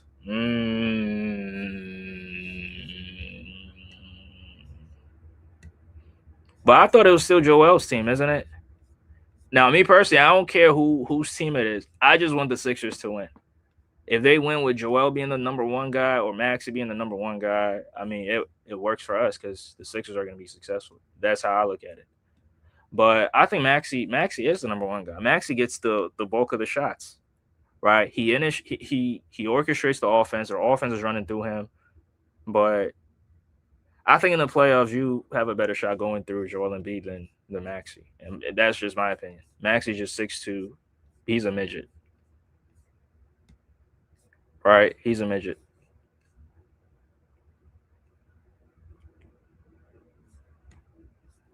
He says Lakers gonna get Dylan Brooks and LeBron gonna give him a hug like that video of Embiid hugging Draymond when they.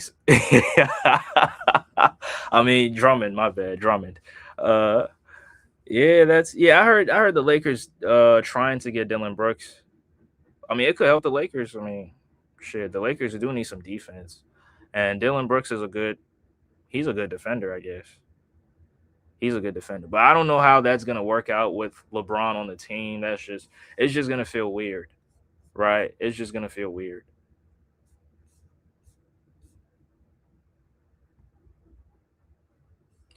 Yeah, the Lakers do want everybody. They put jerseys on every player. Wemby, Shangoon, SGA. They put Laker jerseys on every player in the offseason. That's for sure. That's for sure. But it's just I mean it could work out for them. I ain't gonna lie, it could work out for them. It could. But I got a few more minutes here. I'm just stunned just like y'all. Like I'm surprised that they lost that one because they just it's just like Nick Nurse played a part in it. I feel like down the stretch, not having the right guy in there definitely played a factor. The Sixers as a team, not playing good team defense, two guys closing out on just one player, that's not winning. That's not winning basketball. Somebody's gonna be left wide open.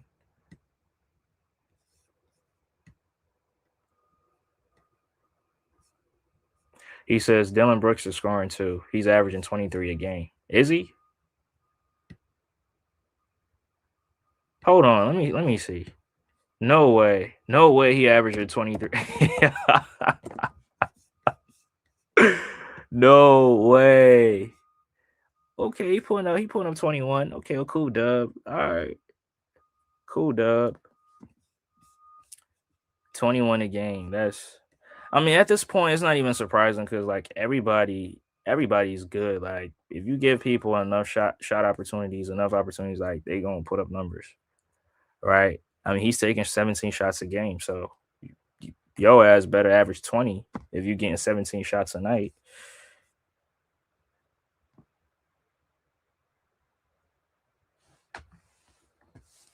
He says bad closeouts because Embiid is just sitting in the paint. Mm. But when he got his ass out there, he was getting cooked too. When he got his ass out there on the perimeter, he was getting fried by Jalen Pickett. Right? He danced on him, drove past him, stepped back. He was just cooking him, bro. He was just cooking him. But he still I felt like Embiid still made some good defensive plays. I mean, they were still attacking him too, right? Attacking him at the basket. Jalen Pickett was attacking him. Watson was attacking him. Um, yeah, they were still going at him. The Phoenix Suns are sneaky. Absolutely. They are dark horses. The Suns are dark. I think the Suns could, and I'm not saying it will happen, but they could upset one of the top teams in the Western Conference. Now, I'm not going to say what team, but one of the top teams in the Western Conference, if they see the Suns in the first round, the Suns could upset them or at least take us to 7 games. All right. And B, don't rotate, Andre. He sits in the paint, forces his teammates to rotate with.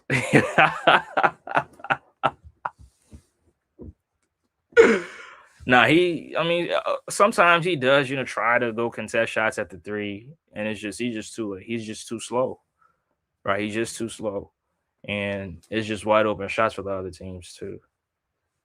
But B pump, you can't deny seeing Grimes and Maxi trying to close out on one player, right? Leaving the next guy wide open on the wing. I don't know if you saw that, but I saw that multiple times. And then the Sixers, for whatever reason, leaving guys wide open in the corner. Which I said, I hope that's not a strategy from Nick Nurse. If that's a strategy from him, then his ass got to get fired. Because there's no way that your strategy is to give up wide open corner threes. Because that's the easiest 3-point shot on the court.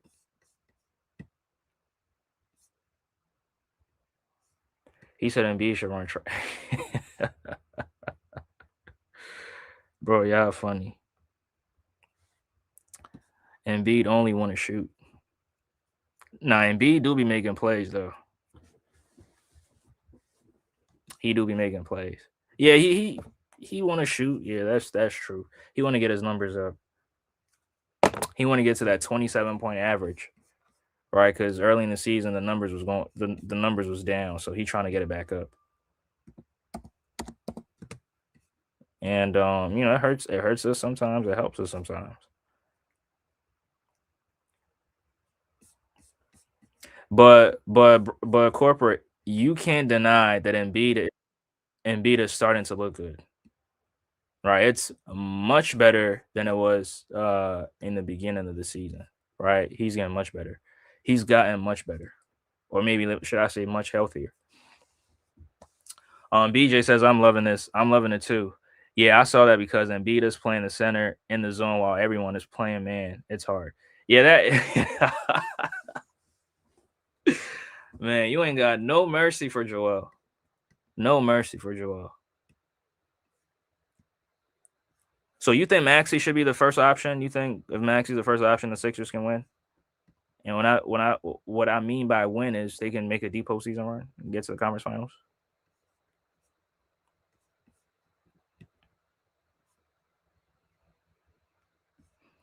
I mean, with Embiid, they haven't gotten to the conference finals, so Um,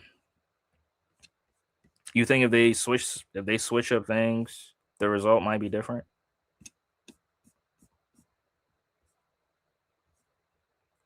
And I appreciate y'all for being in here, man. Appreciate y'all. Um, he says, yeah, Maxi has leveled up. Yeah, I think Maxi has that. Yeah, he has definitely leveled up. Uh, but I think in the playoffs it's going to be different because he's not going to get those many opportunities in the open floor. Because in the playoffs, the game do slows down, right? The game does slow down, and the number of possessions, definitely decreases if you're playing slow. So it's confusing, but I think still the shot making is still going to be there, and B needs to fall back. I don't know, man. I don't know. Maybe, maybe, but I mean, the next game, the Sixers need to step up, right? This Sixer team need to step up. They cannot go up against the Washington Wizards and play the same way they played against the Denver Nuggets, the D Nuggets. Man, getting cooked by the Nuggets G League team is just terrible, man. Not the McNuggets, man. In the playoffs, Dominic Barlow is unplayable. What makes him unplayable? Now I know he's not consistent with shooting the threes, but I think his ability to get rebounds, run the floor, and he makes some timely cuts too. Right? He makes some timely cuts. Now the only thing is the 3 pointers, guys are gonna help off of him. So I mean, I don't know. I think at certain points you can play him, but you can't play him extensive amount of minutes.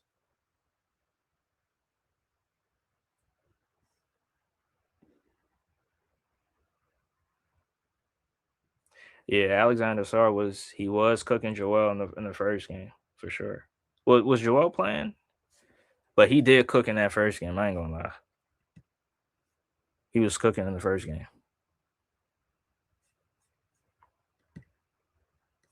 But the Wizards, they do play tonight, and they take on who they take on? They're playing somebody. I can't remember.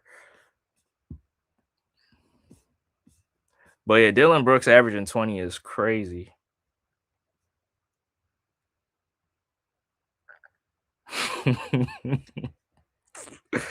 Man, what is this NBA turning into? Bums are averaging 20. Bums are averaging 20. Man, it just don't seem right. It just don't look right. It just don't. It don't look right.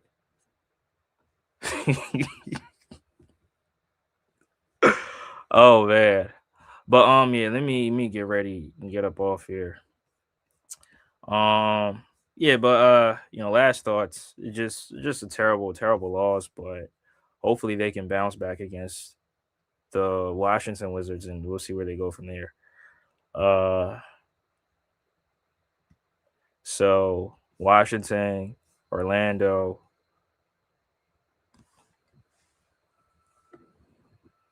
Okay, so after the Orlando Magic game, they play the Raptors 2 times and that would be it. And those are back-to-back games on the road. Mm. Back-to-back games on the road down north.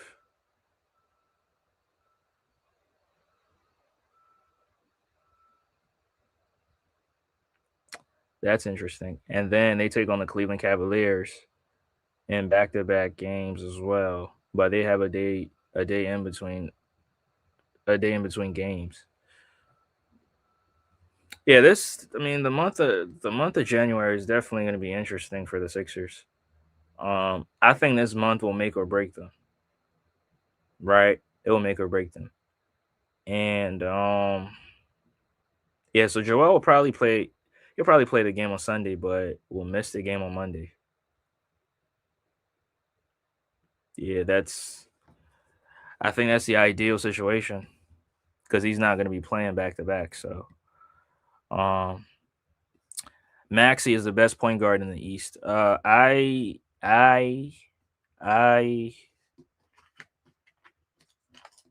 salute to Lil Skies. I disagree. I think Cade Cunningham is better. Yeah, Nick says thanks for the stream. Appreciate you for being here too. I'll hop on again soon. I've been a subscriber for a while, but never actually tapped into one of your shows. Yeah, appreciate it. Appreciate it. He says hopefully. Hey, Donovan Mitchell was going off on Christmas when his woman was courtside. So, but I mean, unfortunately, they lost. But the Cavs are bums. Like I keep telling these Cavs fans, they bums. But Donovan Mitchell is gonna do him. He's gonna get his numbers. He's gonna try to elevate the team. But if the players are not ready to be elevated, I mean, Donovan Mitchell can't do much about that, right? Because like last season, the Cavs owned the Knicks, but this year it's been completely different. They beat them on opening night, and then they beat them again on Christmas. Now I don't know if they beat them in between, but it's been terrible for them.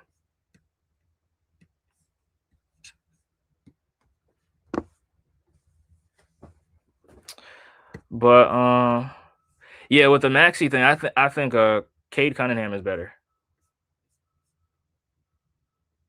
Now I think Maxi is better than Jalen Brunson, but I will put Cade Cunningham over Maxi. I think Cade Cunningham is the best guard in the league. I mean, in the Eastern Conference. My bad.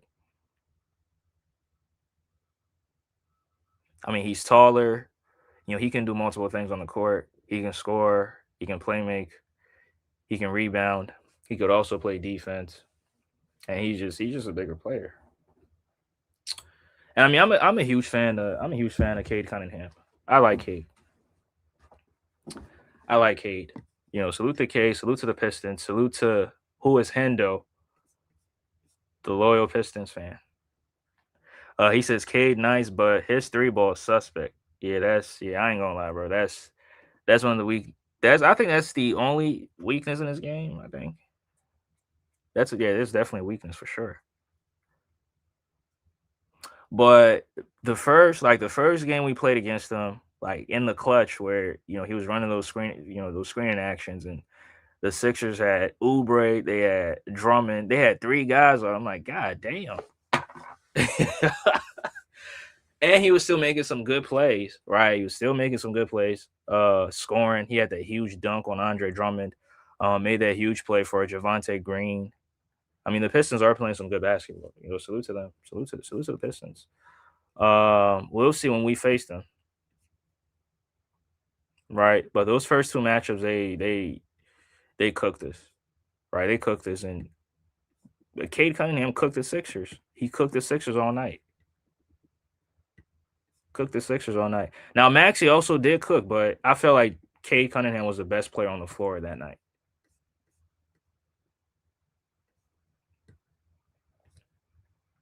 Yeah, that's true. I'm not even gonna argue. What is it? He's in what, year 5? Got drafted in 21. So yeah, year 5. Yeah, from now to because he's about to enter his prime, so that's something that he's got to have to focus on, right? He's got to work on that. He gonna have to work on that. And I mean, the Pistons is a good team, but I had high hopes for them, but somebody said something, and I was like, yeah, that's true. And they have no second option that can go along with Cade Cunningham. Because in the playoffs, you will need a reliable second option, right? Every team that's won a championship has needed that. The Thunder, they had that in Jalen Williams. The Boston Celtics had that in Jalen Brown. Denver had it in Jamal Murray, right? So they need a reliable second option, and that's something that they don't have on their team yet. And I'm sorry. I like Tobias, but Tobias, man, he can't even thrive as a fourth option. So I don't think he's a second option on that team either. So Trey Young's about to get traded. Yeah. Hey, I think Houston should go after him. Right? The Houston Rockets, they need a point guard. and they got some good defenders around him. So I think it works out perfectly fine, right? With the Amen Thompsons, and the other guys on the court. But you're gonna have to give up something for him, right? Because Atlanta's not gonna give him up for a 6 piece and a bucket of extra crispy. They're gonna definitely want some assets for that, right? Some assets or a good young player. Feel me, a good young player, some picks, definitely, right? They got to milk that trade. Pause. And I mean, you can't be mad at them, right? You can't be mad at them. But hold on, let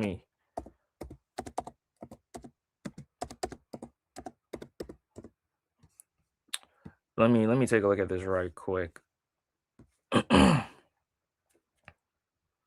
Oh yeah, Houston can definitely make that trade because he got 2 years. It's a year actually because the next year is a player option, right? It's a player option, which yeah, he's definitely Atlanta's not gonna pay him. Yeah, Atlanta's not gonna pay him. Especially with the success that they've had with him being out and then Jalen Johnson running the show. Yeah, they're not paying him. They're not giving him that superstar contract. And they gotta I mean, Jalen Johnson did get paid, but I think at some point in the contract they have to renegotiate it. At some point they gotta renegotiate it. Yeah. And Jalen Johnson's tough. Salute to Jalen Johnson, man.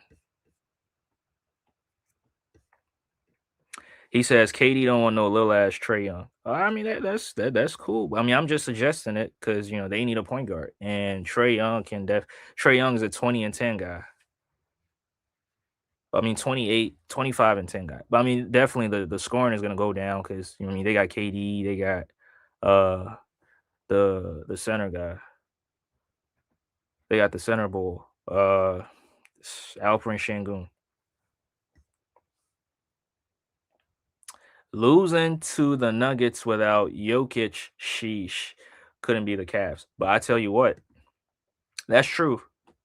But I tell you what, the narrative that Jokic don't have any help, that goes into the trash can, correct?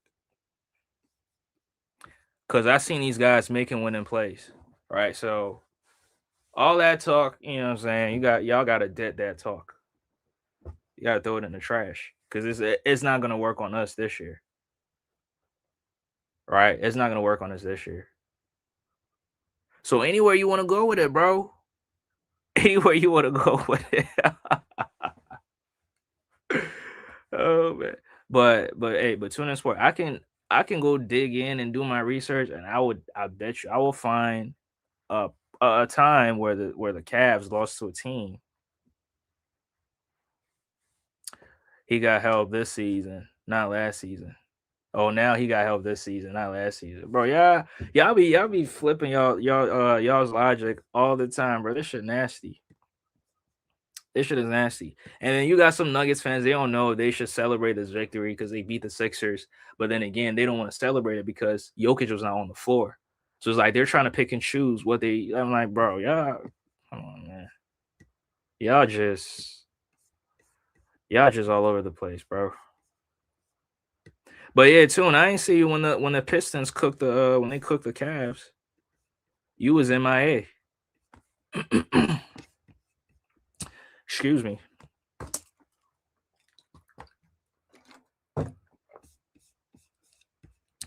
When the Pistons cooked the Cavs, and then Humble was in here, he was like, "There's this random guy." There was this random guy going off on the Cavs.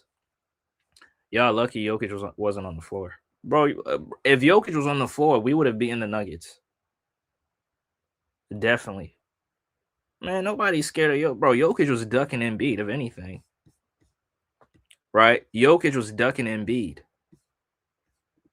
He was ducking the 7-foot beast, right? Jokic was ducking him. But you know what?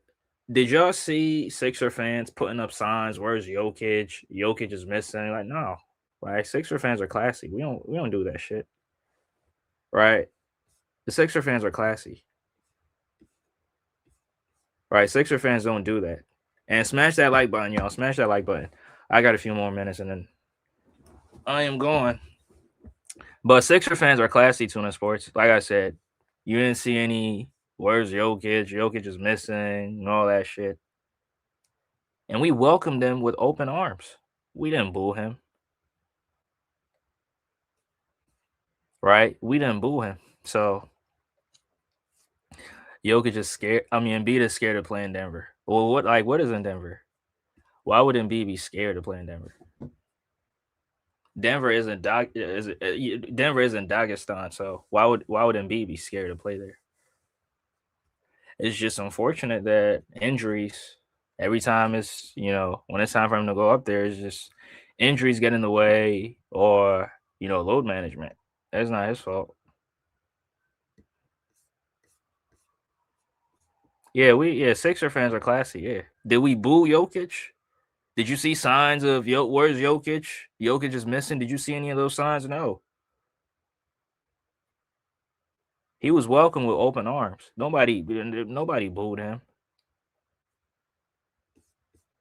They didn't boo him, so yeah.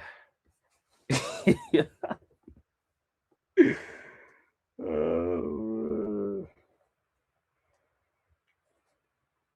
hmm. He said, "How ironic? How is it ironic?"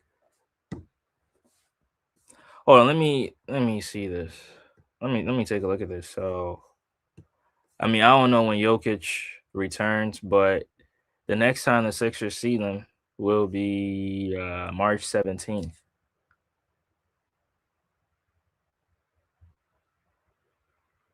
Yeah, and B to play, bro.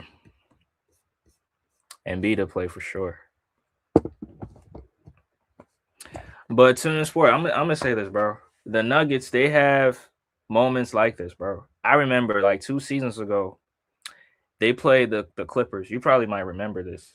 And they had Jokic out, they had Murray out, and then Reggie Jackson and DeAndre Jordan. They went into LA and they just destroyed the Clippers with Kawhi Leonard on the court, Harden on the court, Paul George on the court, Russell Westbrook on the court. So they do this, bro. They got the bench players. They'll go off, in a few games here or there when the starters are not out there. So it's not even that surprising, to be honest with you. Right? It's not that surprising. And the Sixers have had moments like that before.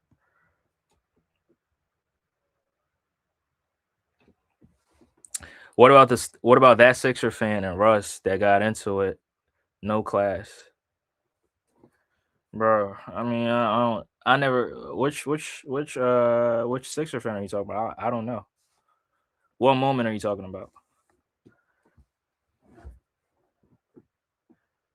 I don't remember, bro. It never happened. If it did, I'm gonna tell you what. It was AI, bro. If it happened, that was an AI generated photo.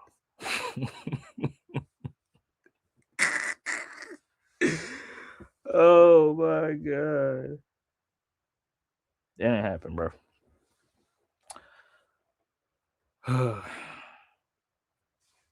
Yeah. Hey, the Cavs do play tonight, bro. The Cleveland Cavaliers are playing tonight. Yeah, they take on the Pacers.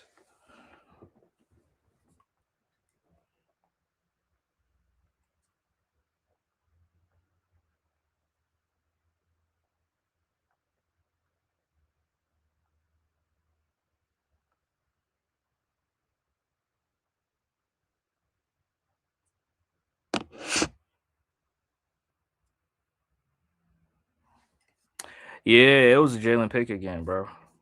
It was definitely a Jalen Pickett game. He got into a rhythm and he cooked everybody in the Sixers. Yep. Yeah. He said, "Yeah, sure." Yeah, that was AI, bro. That was AI.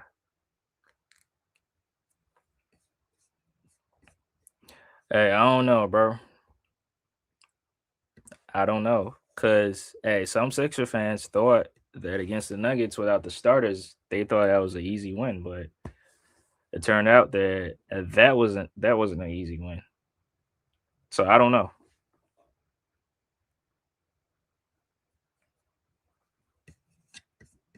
I don't know, man.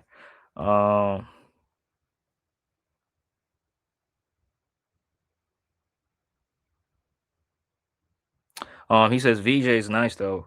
He got to pick up Pickett earlier and clamp him by himself.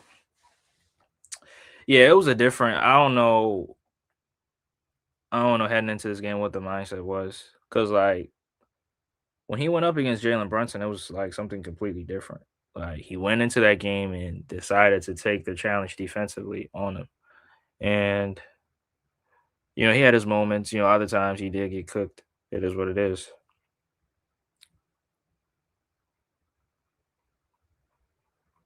But I mean, like I said, I'm not too frustrated about this. I mean, this it does, it put the Sixers in jeopardy because you might end up, dropping or falling into the play-in if one of these three teams win because the Cavs is on the Sixers' heels, right? The Cavs is right behind them. The Heat is right behind them. The Magic is also right behind them. So, um, yeah, that was a game that they were supposed to win to give them like you know, a little bit of a wiggle room, right?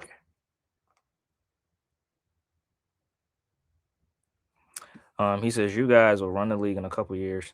Sometimes heartbreak makes you stronger. Yeah, that's true for sure. Definitely, definitely. But it's yeah, still they still should have won this one. And it's making I mean going up against the Washington Wizards like I don't know will they beat them cuz we've seen this before from the Sixers. Not once but twice where they go up against a team they're supposed to beat and they end up losing to them. Right. Now, I wouldn't be surprised if Maxi goes out in that game and, jacks up 30 shots like he did in the last matchup, right? I wouldn't be surprised.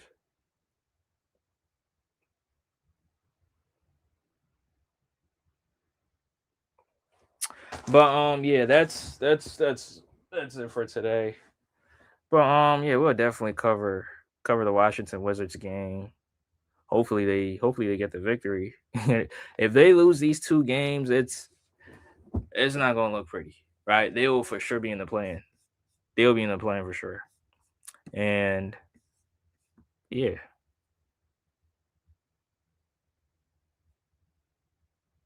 so hopefully all three teams can lose, and then the Sixers can, have some breathing room. But yeah, I appreciate y'all for tuning in. Salute to Jasmine 2054. Salute to Cavaliers Talk. Salute to BJ. Um, Salute to Brian Pumper, corporate Brian Pumper. Salute to Nick. Appreciate y'all for being in here. And also earlier, Rap Guy Reloaded was in here. Salute to him. Um, yeah, Humble was in here too. Salute to Humble. And my guy Mitch was also here too. Appreciate y'all for tuning in. I'm gonna catch you guys on the next one. This was a good show. Great. Appreciate y'all for being in here. I'm gonna catch you guys on the next one. Peace.